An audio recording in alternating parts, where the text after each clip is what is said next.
अस्सलामुअलैकुम वरहमतुल्लाहि वबरकातुहू औज़ु बिल्लाहि मिनश शैतानिर रजीम बिस्मिल्लाहिर रहमानिर रहीम रब्बि इश्रह ली सदरी वयस्सिर ली अमरी वहलुल उक़दतम मिन लिसानी यफ़क़हू क़ौली रब्बि ज़िदनी इल्मा।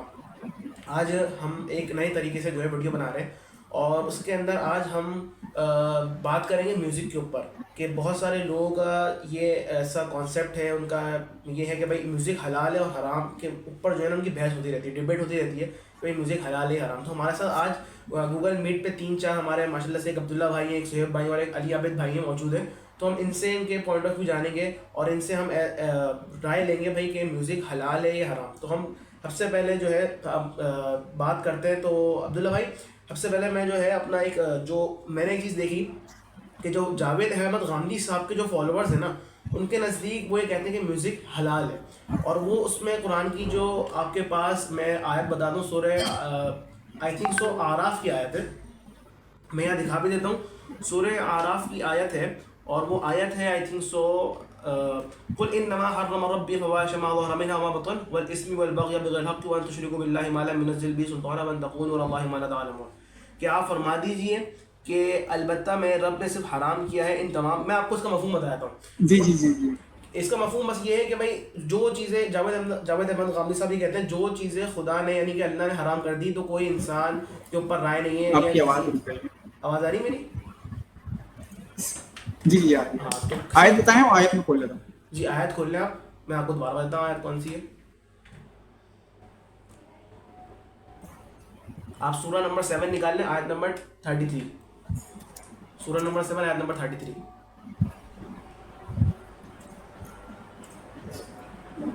अच्छा। निकाली।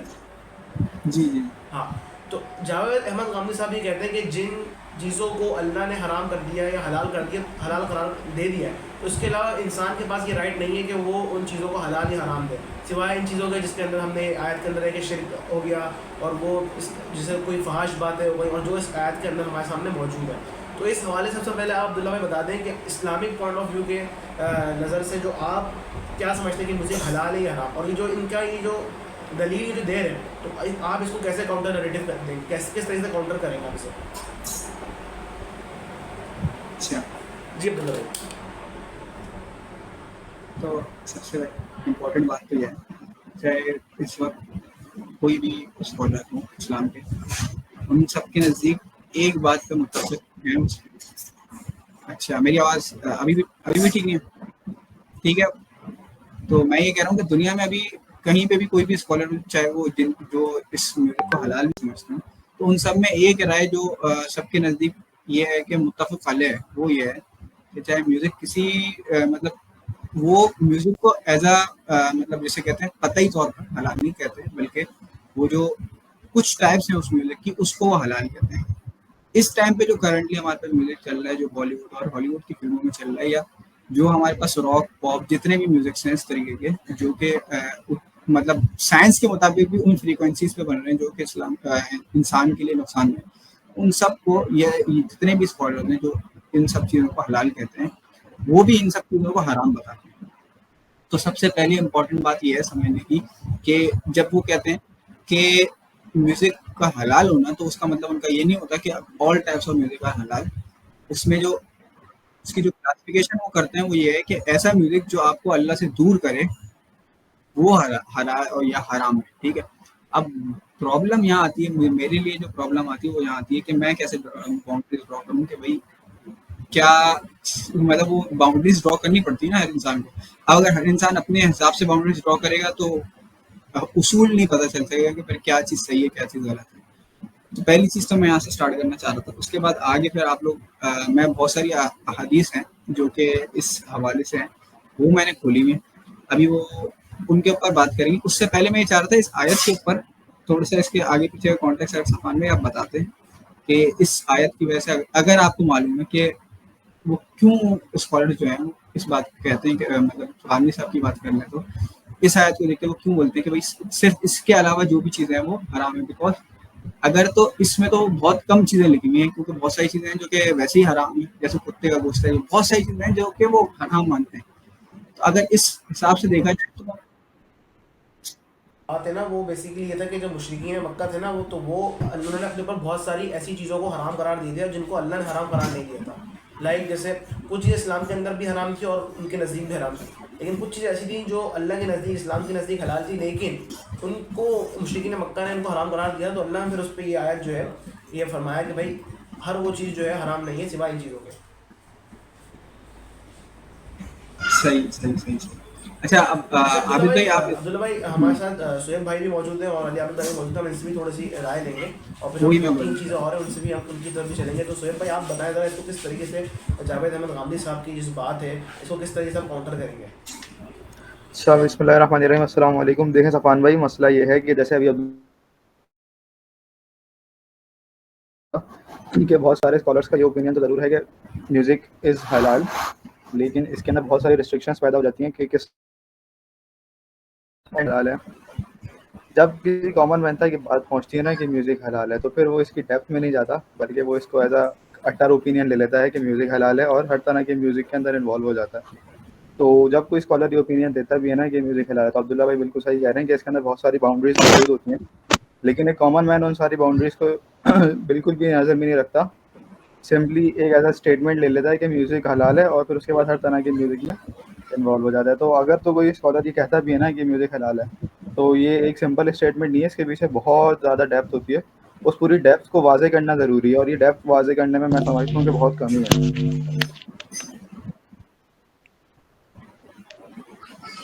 बिस्मिल्लाहिर्रहमानिर्रहीम। अच्छा, ये टॉपिक काफ़ी ज़बरदस्त टॉपिक है, क्योंकि मेरे साथ भी काफ़ी लोगों को इस तरह बहस होती है और वो कहते हैं नहीं ये तो हलाल है, कोई हदीस ले आए। अच्छा, जब हदीस आते हैं तो ये दूसरी बात जो आपने की ना वो शुरू हो जाती है कि नहीं, मखसूस म्यूज़िक है जो इंसान के लिए नुकसानदेह है वो हराम है, बाकी हलाल है। अच्छा, मेरा इसमें सवाल होगा गांधी साहब का, तो मैं टू बी वेरी ऑनेस्ट उन पे वो ऐसे बात करते हैं, उन्होंने 4 चीज़ें ही हराम कर दी, बाकी सब कुछ हलाल कर दी है। तो वो तो फिर उसमें तो जाए तो बड़ा मसला बन जाएगा। इसमें मेरा सवाल ये है कि सबसे पहली बात है, क्या नबी करीम सल्लल्लाहु अलैहि वसल्लम, अगर आप वो हो एक हदीस है जिसमें एक बांसुरी एक जगह थी, बांसुरी की आवाज़ थी, नबी करीम सल्लल्लाहु अलैहि वसल्लम के साथ कोई सहाबी थे, उन्होंने कहा कि उन्होंने अपने नबी सल्लल्लाहु अलैहि वसल्लम ने अपने कानों में उंगलियां ठोसी और सहाबी से कहा कि जब ये आवाज़ बंद हो तो मुझे कहना। इसका मतलब बांसुरी ममनू है, ठीक। इसमें इंजीनियर साहब भी तो एतराज़ात करते हैं, मेरे ख्याल उन्होंने ये बात की थी कि फिर साहबी ने क्यों नहीं बंद की, साहबा को क्यों नहीं कहा, साहबी को। अब मसला ये है कि साहबी को इसलिए नहीं कहा, वो एक पैगाम पहुंचाना चाह रहे थे कि देखो ये चीज़ हराम है, ठीक है, ये नहीं करनी, और मेरे बाद ऐसा ही अमल करना है। जब मैं नहीं सुन रहा तो साहबा ने भी नहीं सुना ना, इत्तबा कर रहे हैं नबी करीम सल्लल्लाहु अलैहि वसल्लम का, बजाय इसके कि हम ये एतराज़ करें कि साहबी को नहीं कहा तो ये खुद एक मखसूस हो गया। ये गांधी का भी गांधी साहब का यही वो है कि अब मैं तो सीधी सी बात है, मैं उसे, अब मैं क्या बाहर वाली बाद में वो कर लेंगे, मैं उन्हें इतना एहतराम नहीं देता। अच्छा, गांधी भी यही कहता है, नबी करीम सल्लम लाइक वो कहते हैं कि जी जो औरत से मुसाफे आई है सिर्फ नबी करीम सल्लम तक मखसूस है, बाकी कर सकते हैं, ठीक है। सो वो हर चीज़ यहाँ तक ले आते हैं, इंजीनियर साहब भी उनको तकरीबन फॉलो कर रहे होते हैं। मेरा सवाल ये है, पहली बात, म्यूजिक हराम है, इस पे कौन सा मतलब पार्शल करें या फुल करें, वो एक अलग बात हो गई। क्या नबी करीम सल्लम ने या साहबा कराम ने कहीं बताया है कि ये म्यूजिक हलाल है और ये हराम है? ऐसा कहीं भी नहीं मिलेगा आपको, ठीक है। जब नहीं मिलेगा तो हम कैसे उसको कर सकते हैं, पहली बात। अच्छा, थोड़ी देर को हम मान लेते हैं, थोड़ी देर को मान लेते हैं जो नुकसान वाला है वो हराम है, जो नुकसान नहीं देता वो हलाल है। मेरे जैसा बंदा, आप जैसा बंदा कैसे वो करेगा कि ये अभी मुझे हमें नुकसान दे रहा हो या नहीं दे रहा। म्यूजिक एक ऐसी चीज़ है, जब आप सुन रहे होते हैं ना, आप सरूर में होते हैं, उसके बाद आपको कुछ नहीं पता कि वो आपके साथ क्या कर रहे हैं। मैं साहिल अदीम भाई जो हैं, सॉरी एक, जी जी राफिल भाई मौजूद हैं तो उन्होंने भी हैंड रेस किया, वो भी कुछ कहना जी चाह जी, रहे ज़रूर हैं। ज़रूर, तो प्लीज़ अब्दुल ज़रूर। राफिल भाई आप क्या बोलेंगे म्यूजिक के हवाले से। आवाज़ आ रही है अब्दुल राफिल भाई आपको? अस्सलाम वालेकुम। वालेकुम अस्सलाम। अभी नहीं आई थी, अभी आई है अच्छा आपकी अच्छा आवाज़। ठीक है जी जी जी, अब आ गई आपको, आप दोहराते हुए आपकी आवाज़ आ रही है। जी। 2 मिनट तो मुझे दिएगा। अच्छा चलो ठीक है, जब तक अली आबिद भाई आप अपनी बात कंप्लीट कर लें, मुकम्मल कर लें। आप कुछ कह रहे थे? हेलो, आवाज़ आ रही है? आबिद आबिद आबिद भाई, आप हाँ, मैं IMS ज्वाइन किया था, फिर छोड़ दिया, नहीं। लेकिन उनकी एक बात बड़ी अच्छा। अच्छी कि म्यूजिक के बारे में जो साइंटिफिकली वो बात कर रहे हैं ना, वो बड़ी जबरदस्त है कि डोपामिन्स की बात करते हैं कि चाहे कोई भी म्यूजिक हो, वो आपके डोपामिन को किस तरह इफेक्ट करता है, और फिर आपके अंदर वो एक सेल्फ उस वाली चीज़ की सेल्फ रिस्पेक्ट हो गया और हर चीज़ अपने ना उसमें वो किस तरह से आपकी तमाम जो मामला हैं उनको भी इफेक्ट कर रहा होता है। तो ये एक बड़ा अच्छा एक वो है, अगर उसको हम लें तो तमाम म्यूजिक जो है वो उसी उसमें आ रहे होते हैं कि वो साइकोलॉजिकली आपको इफेक्ट कर ही रहे होते हैं, चाहे अच्छा या बुरा है।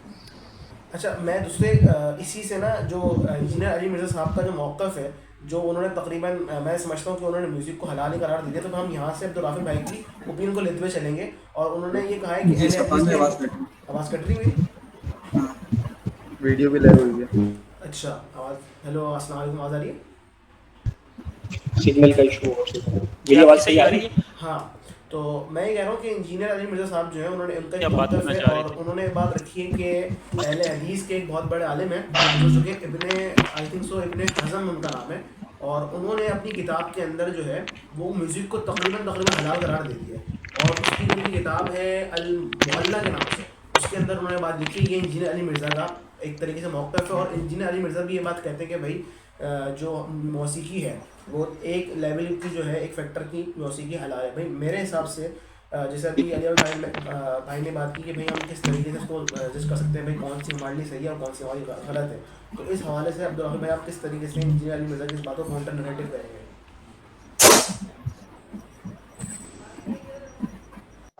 अगर आप इब्ने हज़म रहीमहुल्लाह को देख रहे हैं तो इब्ने हज़म रहीमहुल्लाह के कॉन्ट्रारी जो है ना, कॉन्ट्रास्ट में और भी उलमाए कराम है जिनका जमहूर से, जैसे इब्ने हज़म का ओपिनियन है तो जमहूर का ये ओपिनियन नहीं है। अगर आप जमहूर को देखें तो उनका ये ओपिनियन नहीं है। और वैसे मुझे नहीं पता आप लोग की डिस्कशन कहाँ तक पहुँच चुकी है, तो अगर मैं इसमें थोड़ा सा इनपुट ये डालना चाहूँ, मेरी आवाज़ सही आ रही है? जी आपकी बिल्कुल ठीक है। अगर मैं अपना इनपुट ये डालना चाहूँ तो सबसे पहले तो हमें ये क्लियर होना चाहिए कि जब भी हम किसी भी दीन की इंटरप्रिटेशन को देखें तो उसकी जो बेसिक्स हैं, वो बेसिस हैं, वो हम कहाँ से अखज़ करेंगे। सबसे पहले हम कुरान को देखेंगे। कुरान उसके बारे में चुप होगा, जैसे म्यूज़िक के हवाले से अगर कुरान चुप है तो उसकी तफासीर में से देखेंगे कि आइम्मा कराम और उसके जो मुफस्सिरीन है या ताबईन है या तबा ताबईन है, उससे पहले सहाबा कराम, उनकी इंटरप्रिटेशन इसके बारे में क्या हुई, हम उसको देखेंगे। उसकी जो है, जो उन्होंने उस आयत से उस सारी फहम से जो एक्सट्रैक्ट किया, उसको हम देखेंगे। तो अगर हम देखते हैं जो सूरह लुकमान आयत नंबर 6 जिसके अंदर आता है लाहवल हदीस खरीदना, जी जी मैंने वही खोला था सामने। खोल के भी रखी हुई थी लाहवल जी हदीस खरीदना। तो इसमें जी जमहूर की यही राय रही है कि इससे मुराद जो है ना, इब्ने कसीर रहमतुल्लाह ने इब्ने अब्बास रज़ियल्लाहु अन्हु की जो हदीस इब्ने मसूद से भी यही इब्ने मसूद से भी यही बात है कि अल्लाह की कसम खा के वो बोलते हैं कि ये मैं इस बात की गवाही देता हूँ कि ये म्यूजिक के बारे में ही। और इसके अलावा सूरह नमल यह है या सूरह नहल है, इन दोनों सूरतों के नामों में थोड़ा कंफ्यूज होता है। आयत नंबर 64 उसके अंदर भी जो है ना, अगर मैं इस आयत को निकाल लूँ तो कोई निकालेगा सूरह नमल आयत 64? नमल है नहल है?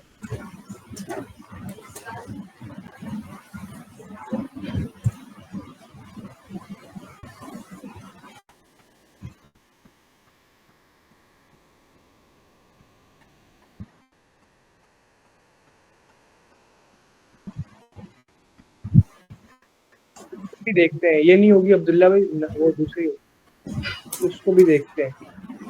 पहले अपनी तरफ से क्लियर हो जाए हम लोग, फिर काउंटर करते हैं।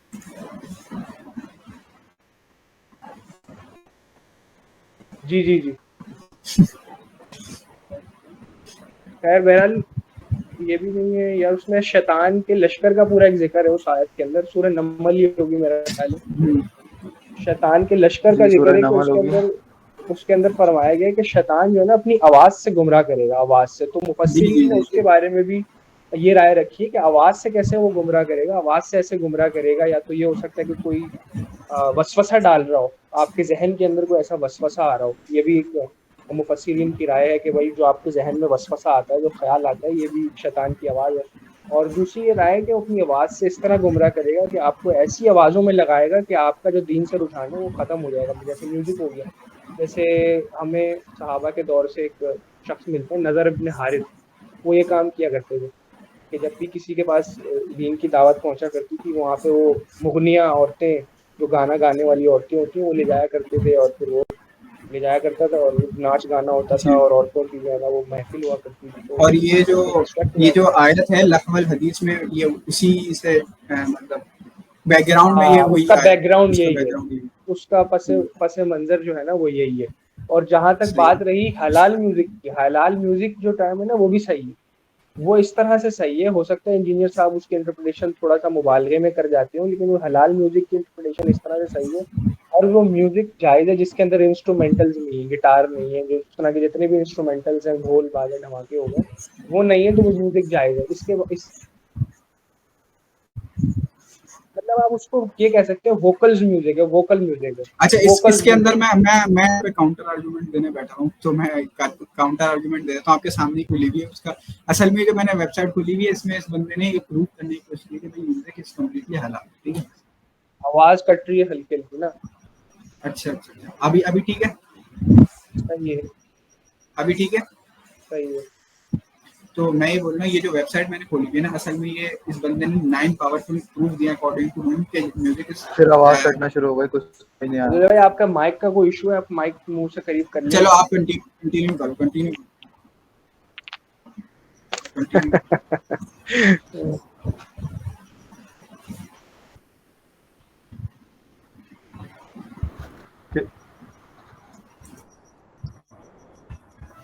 वही कह रहा हूँ ना मैं कि हलाल म्यूजिक की टर्म जब लोगों तक पहुँचती है ना, तो वो उसके अंदर सिर्फ स्पेसिफिक म्यूजिक को डालने के बजाय हर कैटेगरी को डाल देते हैं।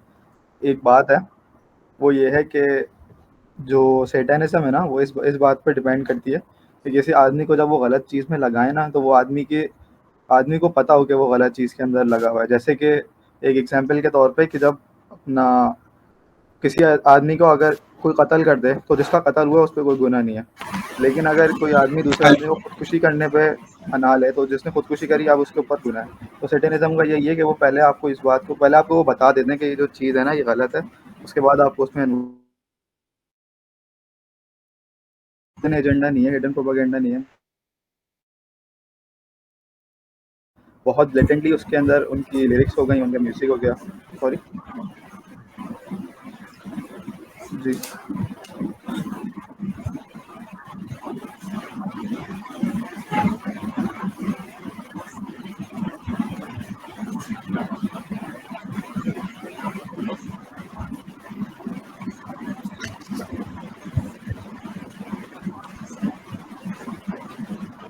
सर ये एग्जैक्ट सेम ओपिनियन ना शराब के ऊपर भी उतर सकता है कि मुझे सुकून मिलता है और मुझे मज़ा आता है और मेरा स्ट्रेस रिलीज होता है। और जहाँ तक साइंटिफिक काउंटर की बात है ना, तो शराब के अगेंस्ट भी साइंटिफिक काउंटर्स मौजूद है, जितना म्यूज़िक के अगेंस्ट भी साइंस के बहुत ज़्यादा काउंटर्स मौजूद है कि किस तरह से म्यूज़िक आपके ब्रेन को डैमेज कर सकता है। इसके लिए कोई अनसाइंटिफिक बात नहीं है। अच्छा, एक बात, अब मेरी आवाज आ रही है? अब मेरी आवाज आ रही बेहतरीन है? अब आदमी। बेहतर है। अच्छा, मैं अभी मैंने माइक लैपटॉप का इस्तेमाल करना स्टार्ट कर दिया। अच्छा, ये जो लहवल हदीस वाली जो बात है, इसके ऊपर मैं ये बात कर रहा था कि ये जो वेबसाइट मैंने खोली हुई है, ये है 9 powerful proofs that music is fully हलाल, सही है।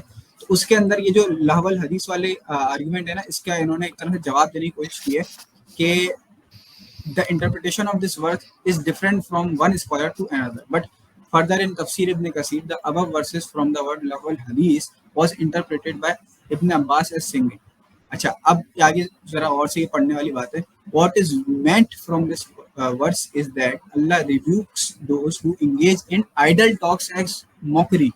तो इनका इन शॉर्ट कहने का मकसद ये है कि वो जो नजर बिन हारिस का जो काम था ना, वो असल में जिस वजह से अल्लाह ताला इसमें लाहुल हदीस में आएगा, वो नजर बिन हारिस का, वो इसलिए नहीं आ रहा था कि वो म्यूजिक के जरिए से गुनाह कर रहा था, बल्कि वो म्यूजिक को यूज कर रहा था मॉक करने के लिए प्रॉफिट सल्लल्लाहु अलैहि वसल्लम को। असल में इधर मॉकरी को कंडेम किया जा रहा है, ना कि इन इटसेल्फ म्यूजिक को। और उसकी जो आर्गुमेंट का जवाब है, उस आर्गुमेंट के जवाब में इन्होंने एक सॉलिड पावरफुल सही बुखारी की हदीस हमारे सामने पेश की है। मैं आपके सामने खोल के रख देता हूँ। ये है वो कौन सी है, द टू फेस्टिवल्स, जो कि सही बुखारी की, मतलब सही बुखारी की बिल्कुल सही हदीस है। सही बुखारी में सारी हदीसें सही होती हैं। अच्छा, ये हदीस आप पढ़ लें। अल्लाह messenger came to my house. अच्छा, ये कौन बता रही है? हज़रत आयशा बता रही है। अच्छा, मैं मफ़हूम बता देता हूँ कि जो हज़रत आयशा जो है बैठी हुई थी और उनके घर पे दो बच्चियां बैठी हुई थी, जो बहुत के सॉन्ग गा रही थी। अब वो बहुत कोई स्टोरी थी, मतलब अंसार के 2 ट्राइब्स की, ठीक है, औस और खजरज की, इस्लाम से पहले। तो उसके जब वो सॉन्ग्स गा रही थी तो अल्लाह के नबी आए और उन्होंने, बहुत सारी रिवायत है, तो उन्होंने एक रिवायत में आता है कि उन्होंने हज़रत आयशा को देख के कुछ कहा नहीं, बल्कि उधर मुँह करके लेट गए। और फिर इसी असना में, अब यहाँ से मैं पढ़ लेता हूँ, व्हेन अबू बकर रज़ियल्लाहु तआला अन्हु केम inattentive, I signaled to those girls to go out and they left। मतलब जैसे हज़रत अबू बकर आए तो आयशा ने फौरन गर्ल्स को कहा कि भाई तुम जाओ। और तो इसमें ये एक और रिवायत में ये आ रहा है कि हज़रत अबू बकर ने कहा, ये देखो यहाँ पे लिखा हुआ है, अबू बकर सेड प्रोटेस्टिंगली, मतलब उन्होंने बड़े गुस्से से ही कहा, musical instruments of Satan in the house of messenger सल्लल्लाहु अलैहि वसल्लम। उस पे अल्लाह के नबी ने कहा, तो यस, तो उस पे अल्लाह के नबी ने क्या कहा, वो अबू बकर, हर जो है हर नेशन की एक ईद होती, तो आज हमारी ईद है, इनको रोको मत। सो ये आर्गुमेंट वो देते हैं कि अल्लाह के नबी अगर उनको मना करना था तो अल्लाह के नबी इस बात पे अबू बकर को मना देखे, इस बात का एक प्रूफ होना चाहिए कि भाई अल्लाह के नबी ने इस म्यूजिक को अल्लाह के नबी ने मना नहीं किया, बल्कि उन्होंने कहा चलने दो, बल्कि हर आज हमारी। जी राफे भाई कुछ कह रहे हैं आप? इस तरह का एक और मौका भी हुआ था कि जब अल्लाह के नबी सल्लल्लाहु अलैहि वसल्लम जो है मक्का से जब मदीना हिजरत करके गए, तो जो महाजिरीन की और अंसार की जो छोटी छोटी बच्चियां थी वो तलाल बदरू अलैना पढ़ रही थी। तो हज़रत अबू बकर भी जो है वो खड़े हुए थे। तो जब वो तलाल बदरू अलैना पढ़ रही थी तो एक डफली भी बजा रही थी वो साथ में। तो हज़रत अबू बकर ने उनकी तरफ देखकर गुस्सा करने की कोशिश की, अल्लाह के नबी ने तब भी वहाँ पे रोक लिया कि नहीं, इनको कुछ ना कहो। तो इसी वजह से उलमाए कराम जो है ना यहाँ पे गुंजाइश देते हैं, छूट देते हैं उस खास एक इंस्ट्रूमेंट के जिसको हम डफली कहते हैं, जो एक तरफ से खुली होती है और दूसरी तरफ से बंद होती है। ऐसा ही इस है। वजह से सिर्फ उसी की जो है एक्सेप्शन देते हैं कि क्योंकि उसके बारे में एक्सेप्शन अल्लाह के नबी सल्लल्लाहु अलैहि वसल्लम के अमल से मिलती है, तो उसके बारे में एक एक्सेप्शन हम दे सकते हैं। और जहाँ तक बात रही कि अबू बकर रज़ियल्लाहु अन्हु के अक़वाल से खुद मालूम हो गया कि वो इसको शैतानी अमल बोल रहे हैं, तो कोई दूसरा शख्स कैसे इसको मतलब आज के दौर में इसको खड़ा होकर बोल सकता है? और मैंने सुनन अबी दाऊद या सही बुखारी की हदीस से मफ़हूम बता रहा हूँ कि मेरी उम्मत में, मेरी कौम में कुछ लोग ऐसे हो जाएंगे जो बदकारी को, फहाश को और बिल्कुल, बिल्कुल। मौसीकी को हलाल करार दे देंगे। ऐसे तो ही। ये जो हदीस बड़ी मशहूर हदीस है, जो हमने बिल्कुल। सबसे सुनी होगी। तो उस अब बिल्कुल। बात ये है कि जो अली आबिद भाई ने बात बोली थी कि भाई मौसीकी हमारे नबी ने नहीं बताया कौन सी हलाल है कौन सी जायज़ है। अगर हमें कोई म्यूजिकल इंस्ट्रूमेंट के बारे में पता है तो वो सिर्फ एक डेफ है जिसके बारे में पता है, कि जो अभी अब्दुल राफी भाई ने बता दिया कि जिसके बारे में है कि भाई ये हम बजा सकते हैं। ऐसे ही। आबिद भाई हैंड रेस कर रहे थे। जी जी आप बोले आबिद भाई। जी जज़ाकल्लाह। ऐसा है, इसमें दो बातें इजाज़त दें मुझे। एक तो अगर आप देखें वेस्ट में, बल्कि हमारे यहाँ भी जो इसको ना जहाँ जहाँ बेहयाई और ये फहाशी ज़्यादा है ना, वहाँ म्यूज़िक भी ज़्यादा है, ठीक है। ऐसे ही। कहीं भी ले लें, मतलब आप कहीं ऐसा नहीं लगे बड़े पारसा लोग हैं और वो म्यूज़िक बजा रहे हैं, उन्होंने ऐसा नहीं है। जिधर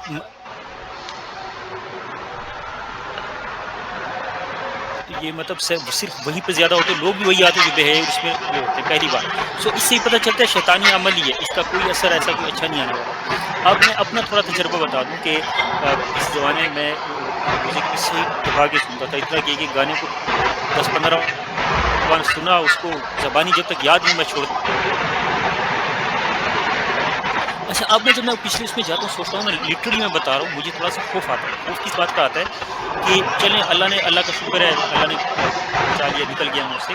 लेकिन जितनी खतरनाक उसके अल्फाज होते हैं, जितनी म्यूज़िक का जो असर होता है ना, वो आपको कहीं से कहीं ले जाता है। आप ना इस दुनिया में नहीं होते, आप ना वही अब मैं थोड़ा सा ओपन हो गया कि भाई लड़कियों के पीछे उसका ये जहन आपका वही चल रहा होता है। मैं सुनूँ ना, मेरी अब मैं क्योंकि मेरी उम्र 46 है, मैं अभी सुनूँ ना, अभी भी मैं चला जाऊँगा। इतनी खतरनाक चीज़ है ये कि आप फ़ौरन बेहयाई और इस तरफ ले जाती है, आप खुद को कंट्रोल नहीं कर सकते। ये अगर इंसान खुद पे भी ज़रा एक कर ले ना कि इसका असर। अच्छा, मैंने एक तजुर्बा उसका भी किया था, सिर्फ तिलावत की बात करें, उसका जो आप तिलावत शुरू करें, आपको डिप्रेशन है कुछ, आप तिलावत शुरू करें, विदिन 15 to 20 मिनट्स आपका डिप्रेशन ख़त्म हो जाता है, ठीक है। इसलिए ये साफ पता चलता है जहाँ पे आपका, अगर आप अपना गाने सुन रहे हैं और आपकी वो चीज़ बेहयाई की चीज़ तारी हो रही है, अगर एक आदमी नहीं मानता है, सुकून तो मिलता है, लेकिन आप सोच के आ रहे हैं, ये भी अगर वो बता देना तो फिर आपको पता चलेगा कि बेहयाई में जा चुका है, नहीं बता। एक चीज़ आपको बेहयाई की तरफ ले जा रही है और दूसरी तरफ तिलावत जो है वो आपको सुकून और उसकी तरफ ले जा रही है। ये एक प्रैक्टिकल इंसान खुद भी कर सकता है। बिल्कुल ऐसा ही है। अच्छा चले अब्दुल्ला भाई, असल में आज हमारी पहली मीटिंग है ना, तो एक आखिरी जो है ना सवाल रखता हूँ मैं, उस सवाल से सब अपना अपना ओपिनियन और राय देते हुए ना। अच्छा, एक सवाल मैं भी रखना चाह रहा हूँ, उसके बाद फिर आगे चलेंगे। और एक हदीस में दिखाना चाह रहा था, एक तो इसके सपोर्ट में हदीस दिखाना चाह रहा था, सही मुस्लिम। अब्दुल्ला भाई आपको म्यूजिक सुनना है और तो आप सुन लीजिए, आप तो सारी सपोर्ट पे दिखा रहे थे। नहीं मतलब सपोर्ट में मतलब हराम होने की सपोर्ट में। अच्छा फिर इसके जी। अच्छा, इसके अंदर अब्दुल्ला भाई असल में गुंजाइश पैदा करने की बिल्कुल हम यहाँ पे पकड़ रहे हैं, अब्दुल्ला गुंजाइश पैदा कर रहा है। अब्दुल्ला भाई वाले में थोड़ा सा अब आप मेरी बात सुन लें, मेरी बात सुन। अबू हुरैरा रज़ियल्लाहु ताला गुंजाइश नहीं करेंगे तो फॉलोअर्स कहाँ से मिलेंगे? अरे बिल्कुल। मैसेंजर ऑफ अल्लाह सल्लल्लाहु अलैहि वसल्लम are saying the bell is the musical instruments of the Satan. अब यहाँ पे एक सही मुस्लिम की हदीस है। जब आप काम की बात करने लगते हो ना, आपका नेट बंद हो जाता है अब्दुल्ला भाई, फिर आवाज कटती है आपकी। अभी ठीक है? हाँ ठीक है। हाँ ठीक तो है, ये आपने हदीस हदीस पढ़ के तो में कर देगी। हाँ, ये हदीस है 5548 कि जो बेल है वो म्यूजिकल इंस्ट्रूमेंट है सैटन का। अब मेरा सवाल आपका बहुत जरूरी है, वो आर्गुमेंट ये है कि इस वक्त मोबाइल में रिंगटोन्स में म्यूजिक बज रहा है, ठीक है। उसके बाद आप बहुत सारी जगहों पे जहाँ पे हम उस म्यूजिक को एज अ यूज़ करें, मोबाइल में अलार्म लगाने के लिए जब फ़ोन बजता है वहाँ पे, और भी बहुत सारी जगह जहाँ पे यूज़ होता है, तो उधर फिर कैसे आप, या तो अगर आप हराम करना तो वहाँ पे भी हराम करो, फिर सारे म्यूजिक हटा दोगे, फिर आप कोई नेशनल एंथम भी हराम, ठीक है, सारे मदीना में भी हराम, उस पर फिर आप आर्ग्यूमेंट के जवाब में। अब पहले तो ये बताइए हराम है कि हलाल? देखिए इसके नहीं, मुझे ये बताएं, अगर रिंगटोन लगा हुआ है तो आप कहाँ से हलाल करेंगे उसे? किस बुनियाद पे हलाल करेंगे? डेफिनेटली हराम है। नेशनल एंथम जो है वो हराम ही है, वो कौन सा अच्छा है? नेशनल एंथम है, देखें जो चीज़ टकरा रही है इस्लाम, हम ये नहीं कहेंगे कि हमारी कौमी वो है तो हम उसको हलाल कहेंगे, ये गलत है। अगर उसके पीछे म्यूजिक लगा हुआ है ना, वो हराम ही है, ठीक है। इसी तरह आप मिली नगमे, ये है किसका? क्या हमारे इस्लाम में बताएं मुझे, हम मदीना और इसके मिली नगमे चल रहे होते थे? ये तो यहाँ ये अंग्रेज़ों को नकल कर करके हमने ये चीज़ें की ना, तो हराम ही है, इसमें तो कोई शक नहीं है, कोई दूसरी बात है ही नहीं। और ये रिंगटोन्स और इन सब के बारे में क्या ख्याल है? अच्छा अब्दुल्ला ये भाई रिंगटोन्स का तो ताल्लुक ऐसा है कि के हवाले से इसको मैं एक ऐसा, बात अर्ज करूँ। हाँ जी, हमारे जो है वो कुरान अकेडमी के एक डायरेक्टर हैं सलीमुद्दीन साहब, तो मैं उनके पास मीटिंग करने के लिए गया एक मरतबा, तो साथ बैठा, वो गुफ्तगू चल रही थी उनसे। अकेडमी के बाद आपकी आवाज़ कट रही है शोएब भाई।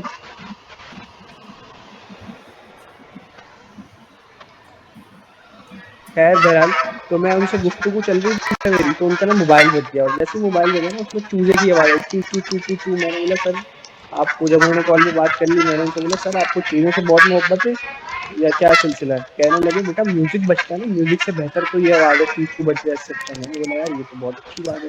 तो मतलब जितना आप अवॉइड कर सकते हो उतना आप अवॉइड करें। मैं तो अलार्म पे भी अब कोई ना कोई है ना ऐसी चीज़ लगा देता हूँ कि जैसे वो कोई, जैसे बंदा सुने ना उसकी रूह तड़प जाए, ऐसे ना, मतलब कोई तराना हो या कोई नात हो, इस तरह की कोई चीज़ हो, तो अलार्म पे भी कोई चीज़ ऐसी लगा दो कि फजर में फ़ौरन से आँख खुल जाए, इस तरह की वो चीज़ हो।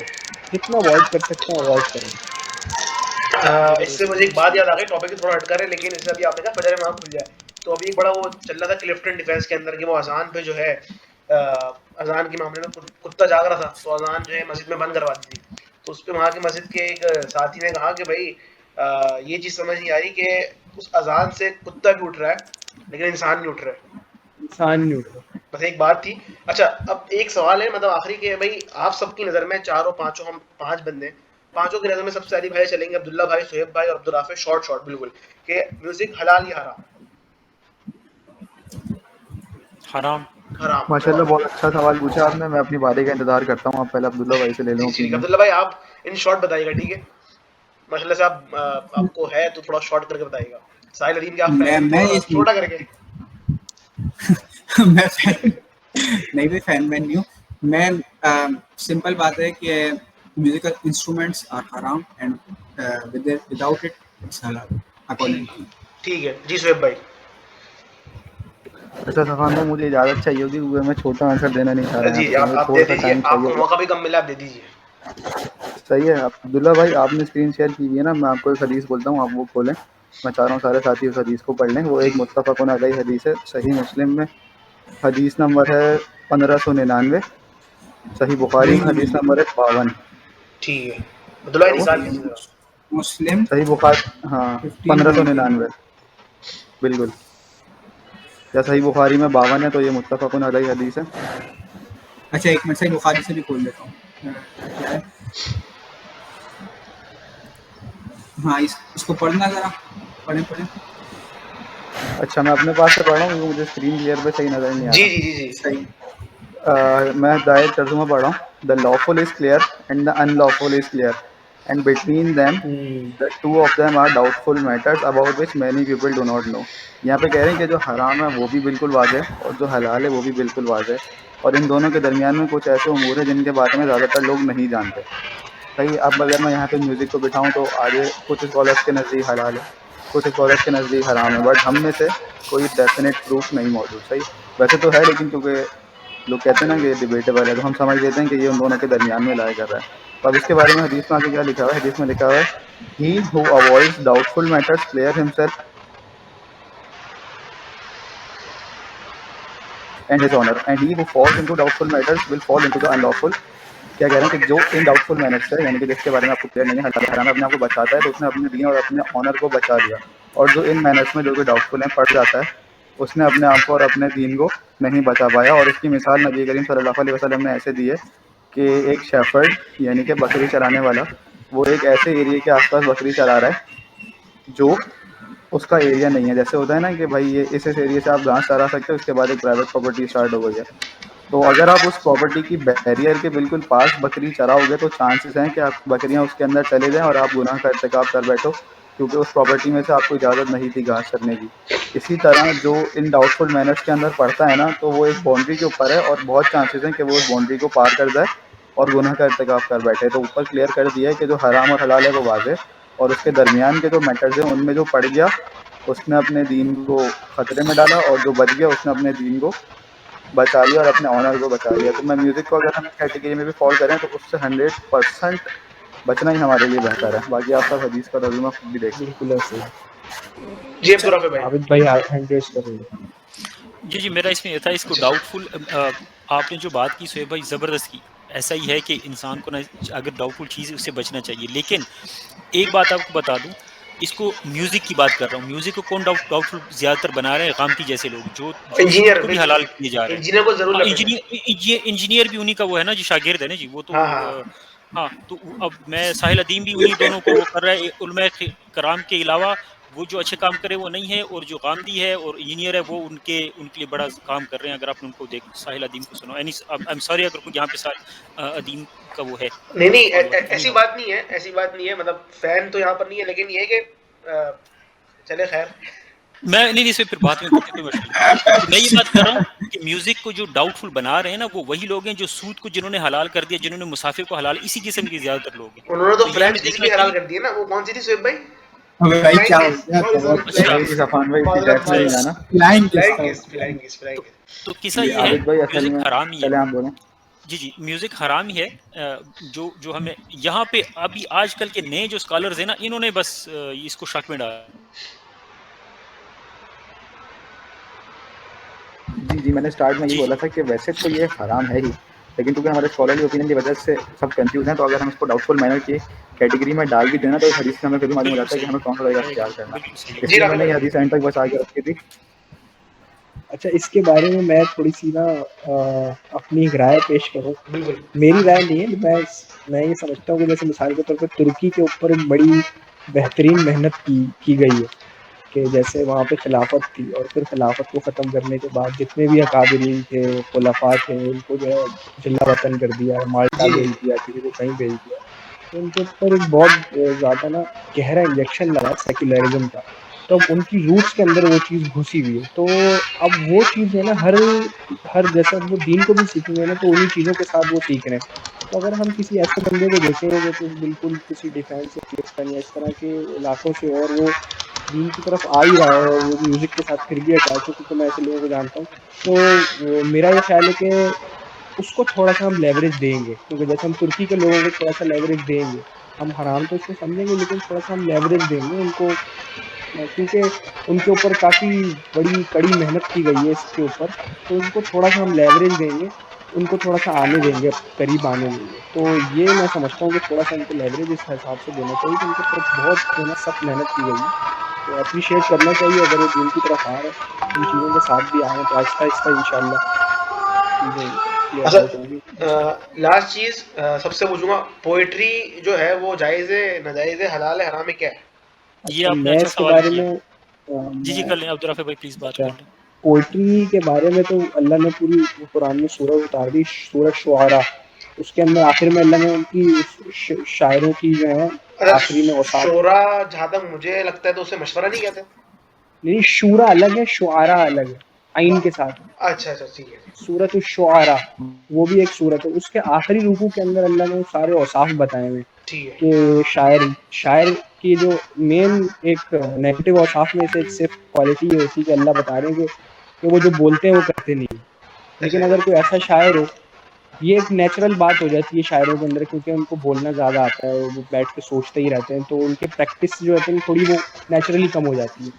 तो अगर ऐसी चीज़ हो कि वो अमल में भी वो चीज़ लाएँ और तहरीर में भी वो ठीक चीज़ है। लाएँ, तो वो एक अच्छी चीज़ हो जाएगी। अच्छा और इसके अलावा अल्लाह ताला सूरह शुअरा के आखिरी रुकू में फरमाते हैं कि ये हर मैदान में घुस जाते हैं, क्योंकि उनको फ़ेम चाहिए होता है ना। शुअरा का एक मसला ये होता है कि उनको फ़ेम चाहिए होता है, उनको दाद हासिल करनी होती है, उनको जो है वो अपने जो कलाम को ना आगे प्रमोट करना होता है ताकि उसकी दाद मिले और फिर उनका नाम बने। तो वो हर मैदान में घुस जाते हैं। अल्लाह कहते हैं वो हर वादी में जो है ना सफ़र करते हैं। अब आप वाह, उनसे इस बारे में बात करें, चाहे उनको पता हो ना हो। अरे माशाल्लाह, माशाल्लाह, माशाल्लाह मुबारक चेहरा आ अब्दुल्ला गया, भाई, प्यारे लग रहे नूरानी चेहरा आ हैं। गया। नूर मुंतकिल हो गया। मीटिंग में चार चांद लग गए। जी अब्दुल्ला भाई, क्या कहेंगे? पोएट्री हाँ, शॉर्ट शॉर्ट। तो भाई ये है कि अगर उनको किसी बारे में पता हो या ना हो, फिर भी उसके बारे में वो कमेंट देंगे और सारी चीज़ें करेंगे। तो हर वादी में जैसे रोमांस के बारे में भी घुस जाएँगे, दीन इस्लाम के बारे में, मतलब हर वादी में वो घूम रहे होंगे। तो पोएट्री भी जायज़ है, लेकिन अगर वो बिल्कुल एक जो है दायरा-कार के अंदर रहते हुए हो, तो फिर वो सही है, लेकिन अगर उससे वो बाहर जा रही है, तो फिर वो सही नहीं है। ठीक है अब्दुल्ला भाई, शॉर्ट। इसमें बिल्कुल शॉर्ट सूरह मोमिनून की एक आयत है, वल्लज़ीना हुम अनिल लग़वी मुअरिदून। तो इसमें मोमिनीन की सिफ़ात बताई गई हैं कि मोमिनीन वो हैं कि जो लव लव बातें हैं ना बचते उनसे वो हैं। एराज़ करता है, जी। ठीक है? उनका दिल उसकी तरफ माइल नहीं होता। और अब आप लव बातों से जो मतलब निकालेंगे ना, वो ये होगा कि वो बातें जिनका ना दुनिया का कोई फ़ायदा होता है ना आखिरत का। सो अगर इसको हम रिवर्स इंजीनियर करें तो ये पता चल रहा है कि भाई म्यूज़िक को इंसान सिर्फ अपने ज़ात के लिए ही सुनता है, उसमें ना उसका कोई दुनियावी तौर पे कोई फ़ायदा हो रहा होता है, ना आखिरत में उसको कोई सवाब मिलेगा। अगर रामजी साहब की वाली आइडियोलॉजी रख के मैं मान भी लूँ कि मैं म्यूज़िक पढ़ा रहा तो मुझे उसका आखिरत में ना कोई अजर मिल रहा है, मिसाल के तौर पे, और ना दुनिया में उससे मुझे कहीं कुछ मिल रहा है, अनटिल अनलेस मैं सिंगर हूँ, तो वो तो मामले डिफरेंट हो जाते हैं ना। लेकिन वैसे ही मैं बोल रहा हूँ कि अगर एक इंसान जिसका कैरियर नहीं और वो म्यूज़िक सुन रहा है, तो उसके लिए वो इस आयत के ज़ुमरे में आ रहा है। और मोमिनीन की निशानियाँ ये हैं कि वो इन लफ़्ज़ बातों से एराज़ करते हैं। बात सारी जो पोएट्री पे थी कि पोएट्री पे भी ये चीज़ अप्लाई होती है कि अगर तो वो पोएट्री ऐसी है कि जो आप जिसका ना कोई दुनिया में आपको फ़ायदा मिल रहा है ना आखिरत में, तो ऐसी पोएट्री से गुरेज़ करना इम्पोर्टेंट है। अब वो इल्ला वो हराम हो हलाल अगर नहीं। जी शोएब भाई। अच्छा, ये जो है ना इस थोड़ा-सा स्ट्रिक्ट पॉइंट वो हो जाता है हाँ, इस यार, पे मैं भी जवाब क्योंकि दूंगा अभी। एक फतवा क्योंकि सुना दूं लग़्व आखिरी है, में। क्योंकि लग़्व है इसको छोड़ दो। तो हाँ। बहुत सी चीज़ें इस तरह से हम बोलेंगे यार ये लग़्व है इसको भी छोड़ो, तो एक रोबोट बन जाते हैं फिर। तो सहाबा भी पोएट्री किया करते थे। तो मतलब एक कैटेगराइज़ करना पड़ेगा, मतलब अगर कभी-कभी कर इसमें रहा तो है तो शायद मैं सही है, लेकिन सपोर्ट अगर करूंगा। टाइम ज़ाया कर रहा है तो वो गलत हो जाता है। जी जी शोएब हाँ, भाई। इसमें तो अब्दुल्ला भाई को मैं सपोर्ट करूंगा, जो उन्होंने कहा बिल्कुल सही कहा है। अच्छा, तो आपकी नज़र में उसकी पोएट्री। वजह ये है कि म्यूजिक एक ऐसी चीज है या पोइट्री एक ऐसी चीज है जिसको इंसान ना ऐसा नहीं होता कि 5 मिनट किया बस चलो बस खत्म, वो आपको अपने अंदर नहीं नहीं इन्वेस्ट नहीं, देखिए करती मैं रहती है। अब्दुल्ला भाई, थोड़ा इस सा पे एक इस पे कौन मैं है? इख्तिलाफ करूंगा आपकी बात पे। पोएट्री अलग चीज़ है, क्योंकि कभी कभार मैं भी, आपको पता है, छोटे मोटे शेर लिख लेता हूँ। पोएट्री डिफरेंट चीज़ है। पोएट्री इंसान को कभी एक शेर आता है, वो बाइक पे चलते हुए आ जाएगा। वो कभी कभी इंसान का ध्यान नमाज में नहीं है तो नमाज में भी आता है कभी कभार शेर। वो अल्लाह ताला हमारा नमाज जो है खुशू से पढ़ने की तौफीक नसीब फरमाए। तो उसमें हमारा आपको कौन सा शेर कौन सा आता है? अब मैं सब बताऊंगा। अभी मैं अभी जब अपने पॉइंट पे आऊंगा तो मैं बताऊंगा। अभी सोहेब भाई से अंदाजा ले लें, फिर मैं आपको बताऊंगा कौन सी शायरी जायज है और कौन सी नाजायज है, क्योंकि इस पे मैंने फतवा लिया हुआ है मुफ्ती साहब से, इसलिए मैंने ये बात अच्छा, करी जी। तो आपने मुझसे पूछा तो मैं सबसे पहले तो अब्दुल राफे भाई के पॉइंट से एग्री करूंगा कि अच्छा, लेकिन ये है कि ना, शायर एक अफान भाई आप सही कह रहे थे, एक होता है शायर जिसका काम ही होता है कि 24 घंटे बैठ के पोस्टिंग करना, और सो रहा वो जाग रहा हो, जैसे कि हमने अपने हिस्ट्री में शायरों के हालात पढ़े हैं। लेकिन एक होता है कि चलते फिरते शेर कह देना, तो इन दोनों में पहली बात फ़र्क है, और दूसरी बात कि शायरी के कंटेंट में भी फ़र्क है। अगर आप हमारी शायरी पढ़ोगे तो उसमें आपको शेर भी मिलेगा और उसमें आपको हम्द भी मिलेगी। तो कंटेंट बेहतर होना चाहिए, और ये एक एज अ प्रोफेशन नहीं कि आप हर वक्त ही शायरी कर रहे हो, बल्कि ऐसा कि कभी कभी शौक में कर दी तो फिर बेहतर है मेरे ख्याल से, लेकिन एज अ प्रोफेशन गलत है। और कंटेंट पे बहुत हैवीली डिपेंड करता है कि आपके शेर भी आ जाता है, मैं बता रहा हूँ, हम भी आ जाती है शायरी में। जी अली आबिद भाई। जी, ऐसा है, 2 बातें हैं। एक तो शायरी के बारे में दो चीज़ें हैं, एक तो लव का भी है, दूसरा मुबालिगा आराई बहुत हो जाती है। आप जो नाते हैं वो लव में नहीं आ रही, ठीक है, लेकिन उसमें मुबालिगा आराई अक्सर, मैं नाते मैं खुद भी सुनता हूँ बड़ी अच्छी, लेकिन कुछ आपको पता है कुछ ऐसी नातें हो जाती हैं जो नबी वसल्लम को किसी और लेवल पे जाती है, जिससे जिससे खुद नबी वसल्लम ने मना फरमाया है। तो ये दोनों चीज़ें जो है ना, मुबालिगा आराई आपका ना फिर वो आशिक मशूक में भी आ जाती है, तो मेरे महबूब तो पता नहीं क्या। तो इस चीज़ की, इन दोनों चीज़ों को मना किया गया। अच्छा, लव का ये मतलब मैं ये नहीं करूँगा कि मैं कहूँगा जी बिल्कुल ही बेकार वो है। हाँ, जिस तरह कहा गया है कि आपने अगर ना लाइक वतन के बारे में, क्या वतन, तो खैर वतन परस्ती तो नहीं होनी चाहिए, इस्लाम को मैं ले लूँगा, इस्लाम हो गया, हमद हो गया, नात हो गया, इसकी इजाज़त है। अगर आप आशिकी माशूकी पे जाएँगे, वो उस बेहयाई में वो उसकी इजाज़त नहीं है, और मुबालिगा आराई की तो किसी भी सूरत अगर आप इवन नबी वसल्लम को भी वो करें, वहाँ भी इजाज़त नहीं है। अच्छा, इस पे अब तारिक मोहम्मद साहब ने जो मैंने फतवा मतलब वीडियो देखी थी, तो उस पे तारिक मोहम्मद साहब ये कह रहे थे कि मैंने वीडियो देखी तो उन्होंने कहा भाई शायरी करना जायज़ है, लेकिन उन्होंने चंद शायर बताए। उन्होंने कहा शायरी ऐसी ना हो कि उसको करने के बाद वो उससे किसी का नुकसान हो। लाइक नुकसान से मुराद क्या है कि आपने कोई ऐसी शायरी कर दी कि जिससे सामने वाला सुन के जो है वो बेहोश, मतलब अपना एक गुम हो जाए या मजनून बन जाए, या कोई ऐसी उल्टी सीधी शायरी हो कि जिसके शरीकी अल्फाज हो। इस तरीके से उन्होंने कहा कि ऐसी शायरी ना हो जो अल्लाह से किसी का शरीक कर रहे हो कि भाई, और जैसे हम बोलते हैं कि मैं अभी, जैसे वो एक बड़ा गाना मशहूर चला जिसके अंदर था कि वो तुम्हारा पता नहीं क्या था कि सजदों में गिर जाऊंगा मैं, इस तरीके से।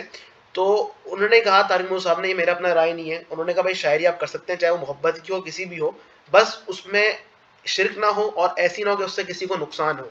तो उन्होंने ये कुछ लिमिट्स का बताया था। इस पे आप अब इत्तेफाक करते हैं या इख्तिलाफ, ये आपका अपना ज़ाती राय है। और अगर हम देखते हैं तो पोइट्री, शायरी वो साहबा ने भी की है, और हमारे पीछे जो अपने इससे पहले हमारे शोरा गुजरे बड़े बड़े का, इसमें एक नाम तो इकबाल का, अल्लामा इकबाल के बहुत सारे शेर याद हैं मुझे, गालिब साहब को भी याद है, विंटर में याद करने पड़ रहे थे सब। मुझे भी याद है इकबाल के शेर। तो अगर किसी को शायरी के वास्ते कोई और बात करनी है तो बताया, फिर मैं एक शेर के साथ बात खत्म करूंगा इकबाल के, बस आप खत्म करें। या ख़त्म कर दें, क्योंकि असल में पहली थी और माशाल्लाह से मुझे उम्मीद नहीं थी कि 43 मिनट्स की हमारी ये रिकॉर्डिंग यानी कि बन जाएगी, और बहुत एक ज़्यादा एक अच्छा रहा है। और इंशाअल्लाह ताला नेक्स्ट टाइम से हम सबका इरादा है कि हम सब जो इसको अच्छे से करेंगे। अभी मैंने वीडियो भी रिकॉर्ड किए, देखता हूँ इसको कैसी बनी है, एडिट करने के बाद अगर ये कुछ अच्छा सा जी आफिफ भाई कुछ कह रहे हैं आप? मैं ये कह रहा हूँ कि यार ये तो अच्छा है, अल्हम्दुलिल्लाह, ये तो वीकली बेसिस पे होता रहेगा। एक जैसे फिजिकल मीटअप होता है वो भी हमने इंशाल्लाह प्लान किया हुआ है, तो वो भी हम करेंगे। अच्छा, फिजिकल मीटअप के लिए ये है कि मेरा घर हाजिर है, मेरा कैमरा हाजिर है, आप आए, पॉडकास्ट टाइप हम एक वो डिस्कशन करते हैं। अब्दुल्ला भाई आए पहले भी, जितने भी हमारे साथ ग्रुप में, जैसे अभी अली आबिद भाई मौजूद है, सोहेब भाई मौजूद है, अब्दुल्ला भाई, ये दो भाई तो हमारे साथ आ सकते हैं। तो अभी भी सामने मैंने कैमरा लगाया हुआ है, तो अभी मैं देखूंगा भाई किस तरीके से अगर एडजस्ट होके कोई अच्छी बन जाती है तो उसको मैं अपलोड कर दूंगा। तो मेरा टारगेट ये है कि इससे दूसरे भी सीखें। हम 4-5 लोग, अब मुझे पता है भाई गाना सुनना हराम है, गाना नहीं सुन सकते, लेकिन बहुत से ऐसे लोग जिनको गाने के बारे में नहीं पता, जो जावेद अहमद गांधी साहब को फॉलो कर रहे हैं, लाजिम सी बात है, तो फिर अच्छा मसला खराब हो इसमें जाएगा। अच्छा इसमें सफ़वान भाई, इसमें मैं एक गुजारिश ये अर्ज़ करूँगा, अगर हम ऐसी शख्सियत का नाम ले लेके टारगेट कर करके हम बोलते रहेंगे ना, तो दावत में मज़ा नहीं आएगा। सर ऐसे लेना ही तो चाहिए, मैं खैर वो सॉरी, मैं अच्छा, माजूर चाहता हूँ, कम से कम बात गामदी ठीक को है, तो बहुत ज़्यादा लेना चाहिए। बात ठीक है आपकी लेकिन कुछ मैं समझता हूँ कुछ लोगों का नाम लेना सही है, ये मेरा अपना राय है, इसमें आप कभी डिसएग्री एग्जैक्टली, कभी सही है, एग्जैक्टली। कभी कभी सही है। हाँ, लेकिन आज बहुत ज्यादा ही ले लिया आपने पहली मीटिंग के अंदर ही। वो साइकोलॉजिकल वो होता है ना कि आप बार बार हिट करते हैं दूसरे को, फिर जाके पता चलता है, तो इनका नाम एक ही दफा लेना चाहिए कि सबको पता चल जाए कि हाँ ये गलती। इकबाल ने एक शेर बोला है बड़ा अच्छा है, और उसके बाद बात खत्म करते हैं कि म्यूजिक सेट करें। निशाना सजदा सजाकर बहुत गुरूर ना कर, निशाना सजदा सजाकर बहुत गुरूर ना कर, वो नियतों से नतीजा निकाल लेकर। और कोई शेर कहेगा? अब्दुल्ला भाई जवाब इसको सुना दो। एक मिजाज होता है ना वो सफाए दहर से बातिल को मिटाया किसने, नूहे इंसान को गुलामी से छुड़ाया किसने। ठीक है, तो बड़ी खुशी हुई और सही बहुत अच्छा शेर लगा, बोला। बहुत मजा आया। अल्लाह ताला इस हमारे अच्छा एक बात और कि इंशाल्लाह दोबारा बात करेंगे इस पे फिर हम डिटेल में, ठीक है भाई। अच्छा अगली मीटिंग के बारे में अच्छा हाँ मैं बता दूं रिकॉर्डिंग बंद कर सफवान भाई जी 2 मिनट दिएगा, 8 मिनट है ना क्योंकि अभी हाँ आबिद भाई से मेरी मुलाकात हुई। काफी अरसा हो गया आबिद भाई से टच में था मैं, तो मैंने इनको ग्रुप में ऐड किया। तो मुझे मालूम ये हुआ कि आबिद भाई फ्लैट अर्थ के बारे में आपको पता है? इसके बारे में जी जी फ्लैट अर्थ, फ्लटर फ्लैट फ्लैट मतलब अर्थ चपटी चपटी धरती। फ्लैटर नहीं ये फ्लैट। कॉन्सेप्ट है ना, तो आबिद भाई इसके कायल हैं। तो हम चाह रहे हैं नेक्स्ट मीटिंग हम इसके बारे में कर लें, हम जो है आबिद भाई अपनी चीज़ें सामने रख दें, हम आबिद भाई के हाँ सामने ये अपनी चीज़ें रख दें, तो हम फ्लैट अर्थ के बारे में एक डिस्कशन हो जाए, जो हमें नहीं पता वो भी हमें पता ठीक चल है जाए, जो हमें जी जो जरूर, उनको नहीं पता वो उनको भी पता चल सही जाए, है। डिस्कशन हो जाए, अच्छा हो जाएगा। जी जी क्या ख्याल है आबिद भाई? जबरदस्त है, बिल्कुल सही है। मैं तैयारी भी कर लूंगा नेक्स्ट वीक तक, इसको कर लेते हैं इंशाल्लाह। ठीक है ठीक हो गया इंशाल्लाह। ठीक है, चलो भाई ओके, जज़ाकल्लाह। बहुत शुक्रिया। भाई ये एक हमारी जो है अल्हम्दुलिल्लाह ये एक हमारी छोटी सी जो है एक डिस्कशन थी, और उम्मीद करता हूँ कि इससे आप लोगों को बहुत कुछ सीखने को मिला होगा। और अगर आप लोगों को सीखने को मिला तो उस वीडियो को लाजमी शेयर करें अपने दोस्तों के साथ, और बाकी आप दुआओं में याद रखें, और फ़लस्तीन मुसलमान भाइयों के लिए लाजमी दुआ करें, उम्मत के लिए, पाकिस्तान के लिए। जज़ाकुमुल्लाह खैरन कसीर।